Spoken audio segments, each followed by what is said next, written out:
ЦИК Армении на внеочередном заседании 16 июля утвердил заявку гражданской инициативы под названием «Евразийский альянс о проведении референдума по внесению дополнений в Конституцию Армении». Инициативой предлагается закрепить в Конституции запрет на подписание Республикой Армения таких межгосударственных договоров, которые прямо противоречат другим уже подписанным Арменией и действующим межгосударственным договорам. Напомним, что гражданская инициатива, сформированная представителями партии «Альянс», бывшего депутата парламента Армении Тиграна Уриханяна в составе 53 человек, нотариально заверила проект закона о внесении изменений в Конституцию Армении и зарегистрировала ее в ЦИК Армении 7 июля. Теперь, после утверждения заявки в соответствии с установленными ЦИК регламентом, в течение 60 дней инициаторы должны собрать 200 тысяч подписей граждан Армении. И если это им удастся, то будет назначен всенародный референдум, на котором народ Армении, по сути, будет решать, вступать в фазу тяжелого социально-экономического кризиса на бесперспективном пути в Евросоюз или же оставаться в рамках Евразийского экономического союза и поддерживать стабильно растущую экономику. В соответствии с постановлением ЦИК официальная кампания по сбору подписей стартует 3 августа. Есть сведения, что между ЦИК и инициаторами референдума последние несколько дней шли напряженные переговоры, и в последний день отведенного законодательством срока на внеочередном заседании 16 июля заявка была утверждена, и гражданская инициатива по проведению референдума официально зарегистрирована. Отметим, что на встрече с премьером Армении 1 апреля текущего года президент России Владимир Путин настоятельно рекомендовал провести референдум и определиться в вопросе выбора между Евразийским экономическим союзом и Евросоюзом. Позже главы стран Евразийского экономического союза также призвали Армению в кратчайшие сроки определиться в этом вопросе путем проведения референдума. Сидящий в раскорячку на двух стульях Никол Пашинян, пытающийся затащить Армению в Евросоюз, но зарабатывать и обогащаться за счет Евразийского экономического союза и в первую очередь России, не прислушался к настоятельным рекомендациям лидеров Евразийского экономического союза. Между тем, из-за так называемого закона о вступлении в Евросоюз, принятого по инициативе прозападных грантовых организаций 26 марта 2025 года, у республики начались реальные проблемы в сфере экономической интеграции со странами Евразийского союза, членом которой Армения является со 2 января 2015 года, пояснил ситуацию в беседе автор инициативы Тигран Уриханян. Юрист, член инициативной группы «Евразийский альянс» Эмиль Маркосян в интервью газете «Грапарк» раскрыл подоплеку инициативы о проведении референдума снизу, который позволит снять противоречия, связанные с движением в двух противоположных интеграционных направлениях, что уже наносит хозяйствующим субъектам в Армении серьезный ущерб и порождает все новые риски. Теперь граждане Армении должны выбрать, быть ли им в Евразийском экономическом союзе или же идти в Евросоюз, заявил в частности армянскому изданию Маркосян. Продолжаем передачу. Визит главы МИД Азербайджана Джейхуна Байрамова в Россию можно считать очередным сигналом о том, что отношения Москвы и Баку выходят на новый уровень. После периода напряженности стороны вновь делают ставку на политический диалог, совместные экономические проекты, развитие стратегических транспортных маршрутов. На пресс-конференции по итогам переговоров с азербайджанским коллегой глава МИД России Сергей Лавров подтвердил полную нормализацию двусторонних отношений и настрой на дальнейшее развитие союзнического взаимодействия.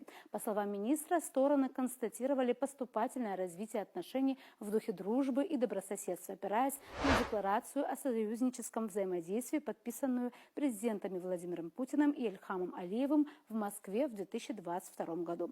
По словам Лаврова, Москва и Баку одинаково оценивают текущую ситуацию и восполнить паузу, возникшую в отношениях в течение последних нескольких месяцев. В прошлом году объем двусторонней торговли достиг почти 5 миллиардов долларов. Россия остается одним из ведущих экономических партнеров. Имеется значительный потенциал для увеличения нашего товарооборота и движения прямых инвестиций. Наши инвестиции в Азербайджан составляют почти 11 миллиардов долларов. В республике действует более 1400 коммерческих структур с российским капиталом, заявил Лавров. Байрамов подтвердил, что отношения между двумя странами нормализовались. Отвечая на вопрос news.ru, он сообщил о планах возобновить ряд прямых рейсов между Азербайджаном Азербайджаном и Россией, которые были прерваны после крушения самолета. Президент Азербайджана Ильхам Алиев, выступая накануне на глобальном медиафоруме в Шуше, заявил, что сложности в отношениях между Москвой и Баку остались позади. Контакты на всех уровнях продолжаются в рабочем режиме. Он подчеркнул, что отношения полностью нормализованы и имеют большое значение не только для двух стран, но и для всего региона. Сложности, которые возникли в азербайджано-российских отношениях, подтвердил изданию news.ru депутат Милли Меджлиса Расим Мусабеков. По словам парламентария, главы МИД двух стран, не изменяя традициям, снова встретились для консультаций. Он считает, что это важное событие, свидетельствующее о политической воле двух сторон. Прямых препятствий для того, чтобы развивать отношения между Азербайджаном и Россией, сегодня нет. Байрамов полетел в Москву для традиционных межмидовских консультаций, которые проводятся раз в год поочередно то в Москве, то в Баку. Надеюсь, что и те вопросы, которые остаются открытыми, в ходе диалога удалось сблизить, сказал Мусабеков.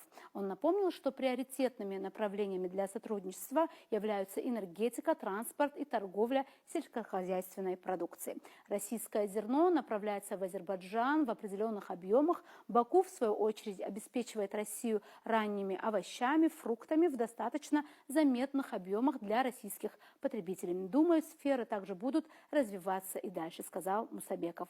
Еще одним стратегическим направлением остается развитие международного транспортного коридора «Север-Юг». Этот маршрут должен связать Россию через Азербайджан с Ираном и странами Персидского залива. Руководство стран неоднократно отмечало, что проект позволит значительно сократить сроки и стоимость перевозок грузов между Европой и Азией. Кроме того, развитие коридора будет способствовать увеличению объемов взаимной торговли, создаст новые рабочие места и повысит транзитную привлекательность всего региона. Север-Юг – элемент нынешней геополитики, заявил же изданию news.ru директор Института современного государственного развития Дмитрий Солонников. По его словам, события вокруг Ирана и Персидского залива показывают, что мировая связанность в Ормузском проливе прекращена, поэтому коридор Север-Юг теперь имеет важнейшее стратегическое значение для всех региональных игроков. Миссия России – связанность Евразийского континента с северных морей до южных. Будем рассчитывать, что инвестиции в проект «Север-Юг» и связанную с ним инфраструктуру будут продолжаться, а напряженность вокруг Ирана будет не мешать, а наоборот будет способствовать тому, что проект реализовывался, сказал Солонников. После окончания Второй войны в Карабахе была договоренность, что Россия будет помогать и сотрудничать с Азербайджаном для развития транспортно-логистической инфраструктуры и создания кластеров современного производства, напомнил Солонников. По его словам, речь идет о цифровой экономике и искусственном интеллекте. Переход на эту модель крайне важна для России. Многое также зависит и от логистики, и энергетики, и строительства. Кроме того, важен и потенциал развития туризма в регионе. Будем рассчитывать, что кооперация и возможности восстановления будут использованы в том числе Россией, отметил Солонников. Подключение российских компаний к восстановлению в Карабахе будет позитивным моментом в вопросе взаимного сотрудничества, считает политолог, эксперт по странам Южного Кавказа, заведующий сектором Центральной Азии, РАН и ММО Станислав Причин.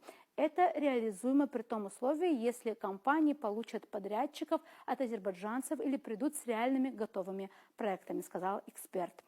На этом у нас сегодня все. Будем продолжать держать руку на пульсе событий. До новых встреч в эфире.